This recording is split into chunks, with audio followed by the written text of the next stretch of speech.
नमस्कार, मैं पवन कुमार, आपका हमारे यूट्यूब चैनल द गुरु में स्वागत है। आज का हमारा टॉपिक रहेगा मुख्यमंत्री और मंत्रिपरिषद। इस टॉपिक में हम मुख्यमंत्री के कार्य, मंत्रिपरिषद, इन सब के बारे में विस्तार पूर्वक चर्चा करेंगे। टॉपिक प्रारंभ करें इससे पहले मेरा आपसे निवेदन है कि इस चैनल को सब्सक्राइब जरूर कर लें और यह वीडियो संबंधित स्टूडेंट्स तक जरूर साझा करें। यह वीडियो स्पेशली कक्षा 12 की स्टूडेंट्स और जो प्रतियोगी परीक्षाओं के स्टूडेंट हैं उनके लिए बहुत महत्वपूर्ण है, तो उन तक इसको ज़रूर साझा करें। और एक रिक्वेस्ट और है मेरी आपसे कि इस वीडियो और चैनल से संबंधित कोई भी आपके सुझाव हैं तो कमेंट बॉक्स में ज़रूर डालें, हम उनके ऊपर पूर्ण अमल की कोशिश करेंगे। चलिए प्रारंभ करते हैं। आज का टॉपिक मुख्यमंत्री। मुख्यमंत्री राज्य का वास्तविक कार्यपालक होता है। ध्यान देना, संवैधानिक कार्यपालक कौन है? ये राज्यपाल है। इसकी नियुक्ति राज्यपाल करता है। प्रत्येक मंत्री मुख्यमंत्री की इच्छा पर्यंत पद पर रहता है। बहुत महत्वपूर्ण है। मंत्री कब तक पद पर रहेगा? जब तक मुख्यमंत्री की इच्छा है। मुख्यमंत्री जब चाहे उसे त्यागपत्र ले सकता है। मंत्रिपरिषद की बैठकों की अध्यक्षता मुख्यमंत्री करेगा। मुख्यमंत्री का त्यागपत्र संपूर्ण मंत्रिपरिषद का त्यागपत्र माना जाएगा। यानी अगर मुख्यमंत्री ने त्यागपत्र दे दिया तो संपूर्ण जो है मंत्रिपरिषद है उसका त्यागपत्र हो जाएगा और सरकार ही गिर जाएगी। मुख्यमंत्री, मंत्रिपरिषद और राज्यपाल के बीच संवाद की कड़ी होती है। यानी सारी सूचनाएं राज्यपाल तक मुख्यमंत्री के द्वारा ही जाती हैं और राज्यपाल के संपूर्ण जो मैसेज हैं मंत्रिपरिषद के लिए वो भी मुख्यमंत्री के द्वारा ही आते हैं। त्रिशंकु विधानसभा की स्थिति में राज्यपाल को मुख्यमंत्री चयन में स्वविवेक शक्तियाँ हैं। इसके बारे में हमने पहले एक वीडियो डाला था, राज्यपाल की शक्तियाँ, उसमें भी विस्तार पूर्वक चर्चा की थी, तो अगर इसको देखें तो वहाँ देख सकते हैं। ये स्थितियाँ जब पैदा होती हैं जब किसी भी दल को स्पष्ट बहुमत नहीं आता है, तो उस टाइम में राज्यपाल को यहाँ पर स्वयं विवेक शक्तियों का अधिकार है। अनुच्छेद 167(1) में क्या कहा गया है? राज्यपाल को सूचनाएं देने का काम मुख्यमंत्री का है। यानी जो भी निर्णय लिए जाते हैं, सरकार के जो भी निर्णय हैं वो सारे निर्णय राज्यपाल तक पहुँचाए जाएंगे और इसके लिए जिम्मेदार कौन है? मुख्यमंत्री है। यह है विधानसभा में बहुमत दल का नेता होता है। यह राज्यपाल को विधानसभा भंग करने की सलाह दे सकता है। विश्वास और अविश्वास प्रस्ताव पर सरकार की तरफ से पक्ष रखता है। मंत्रियों को विभाग आवंटन और परिवर्तन का काम करता है। ये बहुत महत्वपूर्ण है कि संबंधित अगर मंत्री किसी भी विभाग में लगा हुआ है वह और उस विभाग का कार्य उससे भली भांति नहीं हो पा रहा है तो उसके विभाग को परिवर्तन कर सकता है मुख्यमंत्री, और ऐसी स्थितियां हो भी जाती हैं तो ऐसा काम मुख्यमंत्री को करना भी चाहिए। अब हम देखते हैं मंत्रिपरिषद क्या है। मंत्रिपरिषद ही राज्य की वास्तविक शासन प्रमुख होती है। ध्यान देना, संपूर्ण जो शासन का दायित्व है वो मंत्रिपरिषद का है और इसका मुखिया स्वयं मुख्यमंत्री होता है। अनुच्छेद 163 में कहा गया है, राज्यपाल की सलाह हेतु मंत्रिपरिषद होती है। जिस तरीके से केंद्र में राष्ट्रपति की सलाह हेतु मंत्रिपरिषद होती है, वैसे ही राज्य में राज्यपाल की सलाह के लिए मंत्रिपरिषद होगी। फिर मुख्यमंत्री की परामर्श से इसका गठन होता है। 3 प्रकार के मंत्री होते हैं, कैबिनेट मंत्री, राज्य मंत्री और उप मंत्री। ये विवरण जो है ये हमने एक पहले वीडियो प्रधानमंत्री के संबंध में वीडियो डाला था, उसमें इसका पूरा विवरण दे रखा है। आजकल संसदीय सचिव भी होते हैं। ये संसदीय सचिव का विवरण जो है संविधान में उल्लेखित नहीं है।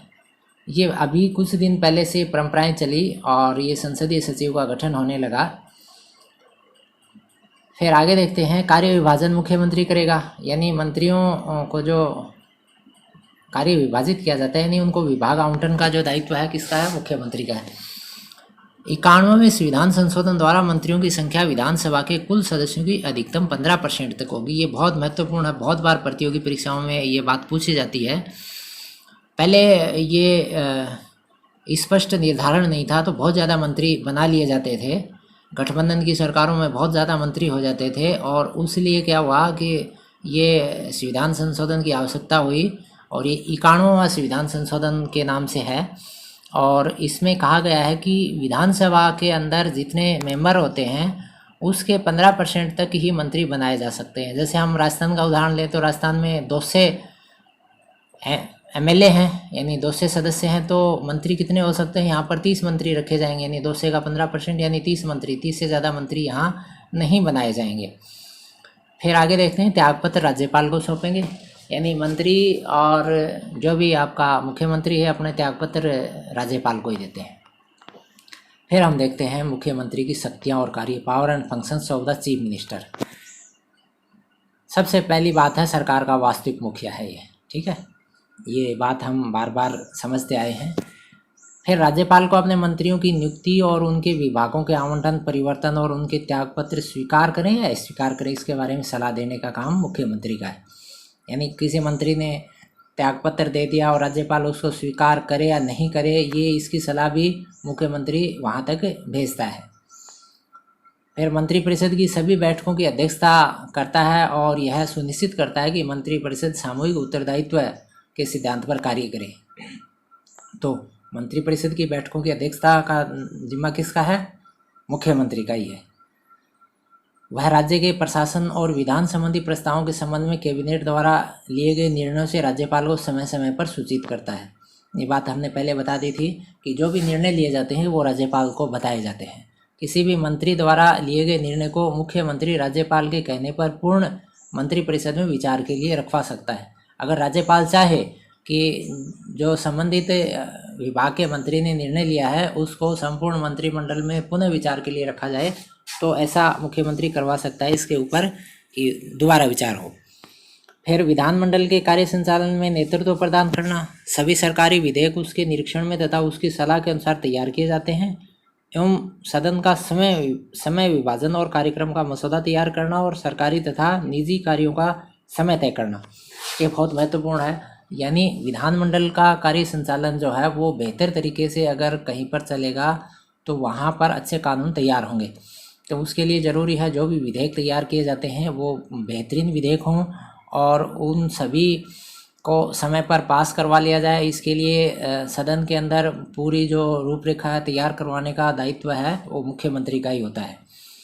तो इसके लिए मुख्यमंत्री को ध्यान रखना होता है कि जो भी विधेयक रखे जाते हैं उन विधेयकों को वह बारीकी से समझे और ऐसा एक बेहतरीन नेतृत्वकर्ता मुख्यमंत्री के लिए ज़रूरी भी है। सभी मंत्रियों के विभागों के कार्यों की देखरेख करना और मंत्रियों में परस्पर उत्पन्न होने वाले मतभेदों को दूर कर संपूर्ण प्रशासन में सामंजस्य बनाना। मंत्रियों में अक्सर विवाद की स्थितियां उत्पन्न होती रहती हैं और अगर सामंजस्य बेहतर होगा तो राज्य प्रशासन बेहतर चलता है। तो इसके लिए मुख्यमंत्री का दायित्व बनता है कि वह उन सब के बीच में उचित कोऑर्डिनेशन करवाए और ये होना भी ज़रूरी है। फिर आगे देखते हैं राज्य विधानमंडल में मुख्यमंत्री सरकार का मुख्य वक्ता होता है। शासनीय नीति के संबंध में अधिकृत घोषणा मुख्यमंत्री के अधिकार क्षेत्र में आती है। यानी जो भी गवर्नमेंट की योजनाएं हैं उन सब के लिए फाइनल जो डिक्लेरेशन है उसकी रिस्पॉन्सिबिलिटी किसकी है? चीफ मिनिस्टर की है। तो ये मुख्यमंत्री को ध्यान में रखना होता है कि किस समय पर किस तरह की जो है योजनाएं जारी करने से जनता खुश होती है और जनता उसकी सरकार से जुड़ी रह सकती है। तो ये सारी चीज़ें वो समझ गए और ऐसे कार्य करते हैं। यानी मुख्यमंत्री ही अधिकृत होता है इन सभी नीतियों की डिक्लेरेशन करने के लिए। फिर बहुत सी तरह की नियुक्तियों की बात आती है जिसमें एडवोकेट जनरल है, लोक सेवा आयोग के अध्यक्ष है, सदस्य हैं, आपके दूसरे जो आयोग हैं जैसे आपके माध्यमिक शिक्षा बोर्ड है, महिला आयोग है, मानवाधिकार आयोग है। इन सभी की नियुक्तियों के संदर्भ में अधिकार जो है वो राज्यपाल को है, लेकिन जो राज्यपाल को परामर्श कहाँ से प्राप्त होगी? वो मुख्यमंत्री से ही प्राप्त होती है और मुख्यमंत्री से जो लिस्ट तैयार होकर जाती है उसी को राज्यपाल जो है अप्रूव करते हैं। आगे देखते हैं वह राज्यपाल तथा मंत्रिपरिषद के मध्य संपर्क सूत्र के रूप में काम करता है।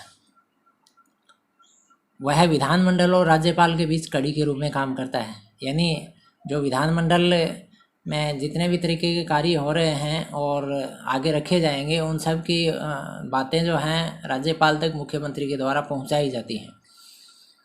वह राज्यपाल को परामर्श देता है कि विधानमंडल का सत्र कब बुलाया जाए, कब स्थगित किया जाए, कब भंग किया जाए।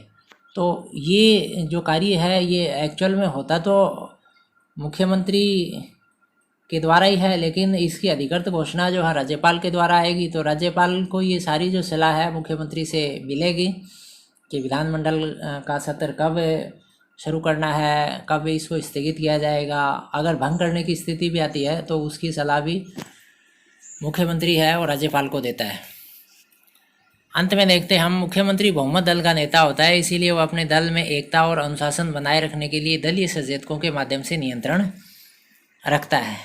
तो ये बात हमने पहले बता दी थी कि ये बहुमत दल का नेता होता है और वो उसके अपने पार्टी के अंदर एक बहुत बेहतरीन एकता और अनुशासन बनाए रखे। तो इसके लिए बहुत से तरह के कार्य हैं वो करते रहते हैं और इनके द्वारा जो है वो प्रशासन में नियंत्रण स्थापित कर पाते हैं। तो ये संक्षिप्त वीडियो था जिसके अंदर हमने मुख्यमंत्री के कार्य समझाने का प्रयास किया। आप इससे संबंधित कोई सजेशन है तो वो कमेंट बॉक्स में लिखें। आप प्रारंभ से अंत तक वीडियो के साथ जुड़े रहे, आपका धन्यवाद।